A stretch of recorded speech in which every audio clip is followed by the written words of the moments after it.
também que essa emenda é muito importante na perspectiva de tentar forçar e pressionar o Poder Executivo e o Judiciário para que seja encaminhado até 31 de agosto esse crédito, essa alteração na LOA, essa previsão na LOA, para a implementação no próximo ano. A Constituição diz que tem que haver recursos. Ele, em uma manobra para tentar pressionar e tentar aprovar na comissão até 31 de agosto e utilizar isso como uma manobra mesmo de pressão, ele fez uma emenda dizendo que o projeto só seria implementado caso haja previsão orçamentária. Então, na verdade, ele está fazendo uma emenda de adequação, tentando vincular a aprovação do projeto, a efetividade e eficácia do projeto, de aprovação do projeto, com a previsão orçamentária. E fazer que, com isso, o projeto consiga sair da Comissão de Finanças e Tributação, mesmo que não tenha previsão orçamentária para ele. Então, é uma manobra.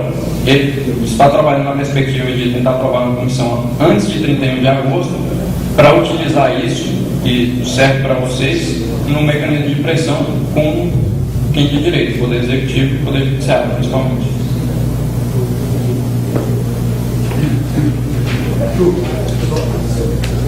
Vamos passar essa tela aí.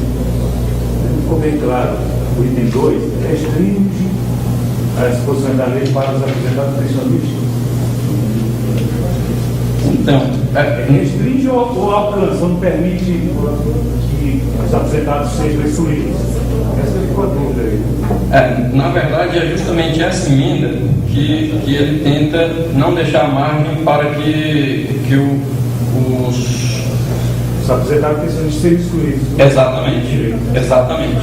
É para garantir aos aposentados pensionistas que não tenham margem de interpretação, que eles sejam excluídos do processo.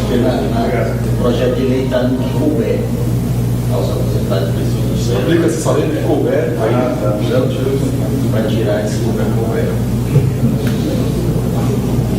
Aqui, na verdade, é como ele implementa, como ele faz o escalonamento do reajuste, dessa gratificação, sendo 85% saindo do patamar atual para 85% já no início de janeiro, 120% 1 de julho e 155% no início de 2013, aumentando gradualmente 35% em cada uma das perspectivas. Aqui vou passar rapidamente a reestruturação de classe e padrões, como é hoje e como ficaria. Isso aqui eu acho que não tem muita alteração com relação ao que já foi colocado. E faz uma alteração com relação às funções comissionadas. Em cima, os valores atuais das funções comissionadas, e no quadrante de baixo, como ficaria após a aprovação do seu relatório, com vigência a partir de 2013. Eu, inicialmente, antes de passar aqui para alguns mecanismos que são interessantes, que na verdade vocês já sabem disso, de pressão, eu vou fazer algumas menções, algumas considerações com relação à perspectiva de subsídio que eu não havia tratado inicialmente aqui. Eu já percebi que existe uma certa demanda na perspectiva de se é possível a alteração do subsídio através de um substitutivo, como se daria isso dentro do processo.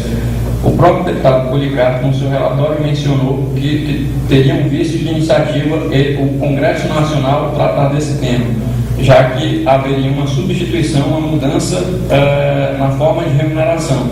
Então, isso seria prerrogativa do mandatário da pasta, no caso do Poder Executivo, do Poder Judiciário. Então, teria que ser um projeto de lei, é prerrogativa dele, o Congresso Nacional não pode fazer isso por pena de vício de iniciativa, fazer esse tipo de mudança de remuneração. O que implica isso? Implica que o Poder Judiciário, então, teria que encaminhar um projeto de lei para o Congresso Nacional com essa mudança, passando para subsídio. Só que para isso ser implementado no próximo ano, tem aquele impedimento que eu ia falar. Esse projeto teria que ser encaminhado até 31 de agosto. Se ele não for encaminhado até 31 de agosto, ele não poderia ser implementado para 2012. Então já começamos nessa perspectiva, o tempo é curto. Para se trabalhar e o subsídio é um tanto quanto complicado você imaginar, como nosso companheiro Eduardo já havia falado, como isso vai se dar, que perspectiva e que patamares começaríamos. Só para fazer uma relação com alguns pontos em relação a outras categorias que já conseguiram dentro do Poder Executivo, a maioria dessas categorias possui uma defasagem maior do que vocês têm hoje. E tem um outro fator principal nessa discussão.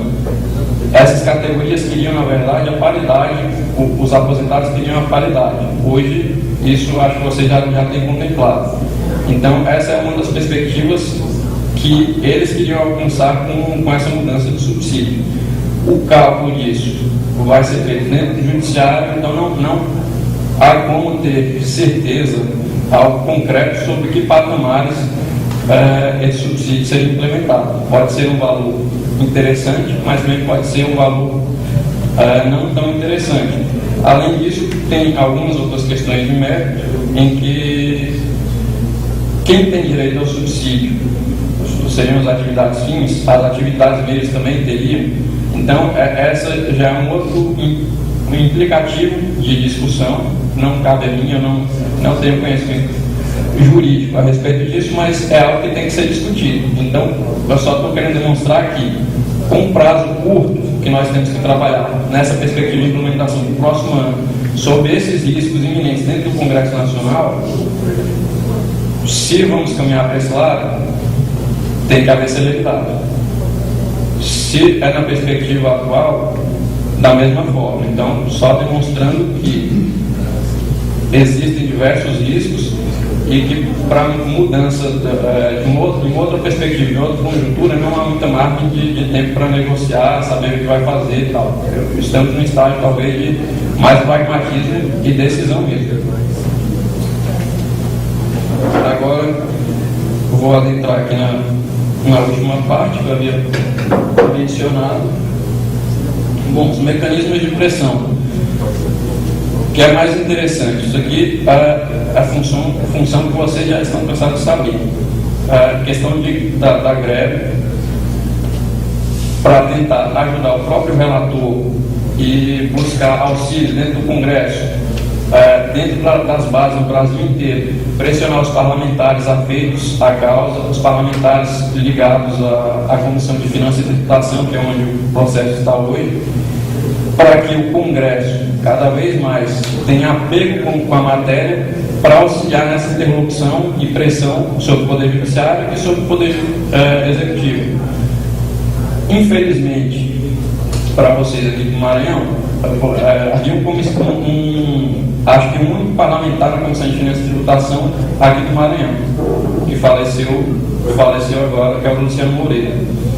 Então, mas esse tipo de pressão é muito interessante na base. O parlamentar, ele atende mais esse tipo de pressão quando ele é pressionado na base e não no Congresso Nacional. Então, esse tipo de pressão tem um efeito prático bastante interessante. A pressão sobre o Poder Judiciário, através da greve de vocês, eu coloquei aqui eleições municipais, porque são vocês que realmente fazem as eleições. Então vocês têm um mecanismo de pressionar e dizer: se nós quisermos, as eleições estarão prejudicadas. É um mecanismo de pressão que vocês têm. Então vocês têm que utilizar as armas que foram dadas a vocês como mecanismo de pressão, mostrar para o Poder Judiciário que ele tem que entrar realmente nessa discussão de interlocução com o Poder Executivo. E aí sim, o Poder Executivo alocar os recursos necessários para a implementação. Com toda essa perspectiva, conforme eu já havia falado, caso exista pressão e o projeto consiga ser realmente aprovado na Comissão de Finanças e Tributação por essa emenda de adequação feita pelo deputado Policarpo, vai dar um ganho a mais nesse mecanismo de pressão. Talvez não tem efeito prático, porque seria um mecanismo que não é usualmente utilizado, mas é uma forma de tentar pressionar, e aí pressionando as bases parlamentares consigam politicamente contornar esse impeditivo hoje imposto. Bom, acho que o que eu tinha para falar era isso com relação à conjuntura atual, à perspectiva de tramitação das matérias do Congresso Nacional, os prazos principais. Fico à disposição para caso tenha alguma dúvida, algum questionamento. Se eu puder responder agora de pronto, responderei. Se não, eu pegarei a dúvida e me comprometo de buscar a resposta para vocês e me mantenho à disposição, inclusive, de vocês para trabalhar isso dentro do Congresso Nacional da melhor forma possível, ressaltando novamente que é interessante haver unidade entre as partes. A divisão, ainda mais nessas condições, nessa conjuntura atual de riscos, de prazo curto para implementação, se quiser, com essa perspectiva de 2012, a divisão não auxilia em nada nesse debate. Então, muito obrigado.